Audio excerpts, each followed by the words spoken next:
Adopting my bullied son's best friend, a father's daring decision. I never imagined a single decision could change the entire shape of our family, but it did. It all began on a rainy Tuesday. My son Evan came home from school unusually quiet. No backpack jokes, no excited rambling about science class, just silence. When I finally asked what was wrong, he said one name, Alex. Alex was his best friend, a quiet, thoughtful boy, the kind of kid who always sat at the back of the room and laughed with his eyes more than his voice. Evan adored him, but that day he said Alex got shoved into the lockers. Again, he was called names. Again, he cried at lunch and nobody did a thing. Nobody except Evan. I felt a wave of helplessness and anger I couldn't explain.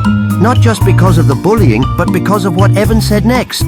Dad, I think Alex doesn't want to go home either. I paused. What do you mean, I asked? He shrugged. I don't think anyone's waiting for him. That night I couldn't sleep. The thought of a boy Evan cared so much about, walking through life bruised inside without a safe place to land, kept me up. So I started paying attention. I began volunteering for school pickup. Sometimes Alex was the last one waiting to be picked up. Sometimes no one came at all. Eventually I found the courage to talk to his mother. She was exhausted. You could see it in her face. A single mother juggling 2 jobs, trying to survive and slowly losing grip. She loved her son, I could tell. But love wasn't always enough when life kept drowning you. Then one Friday, Evan came home alone. Alex wasn't in class.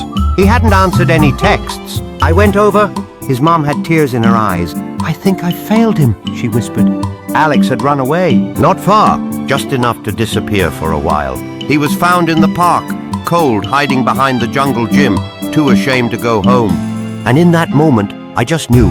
Something in me clicked. I couldn't let this continue. That weekend, I brought it up to my wife. We sat Evan down. We talked about what it meant, what it would take, and how life would change. Evan didn't hesitate. He looked at us and said, he's already like, why not make it real? So we did.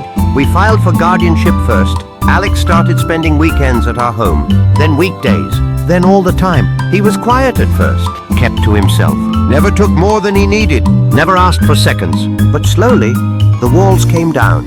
He started laughing again, started asking questions, started sleeping through the night. The boy who once flinched at kindness began to trust it. I just nodded and hugged him tight. And when the papers were finalized, when we officially became his legal guardians, Alex looked at me and asked, "Do I get to call you Dad now?" I nearly broke in half. That moment wasn't just about paperwork. It was about healing. For him, for Evan, for all of us. We didn't plan to expand our family. We just opened the door when someone knocked. And through that door came a boy the world had overlooked, but who brought more light than we ever imagined. Today, Alex and Evan are inseparable, not just best friends, brothers, and two learned that fatherhood isn't defined by blood. It's defined by the courage to love when it's in, and to stand up when someone else can't. Because sometimes, the bravest thing a father can do is open his heart to one more child.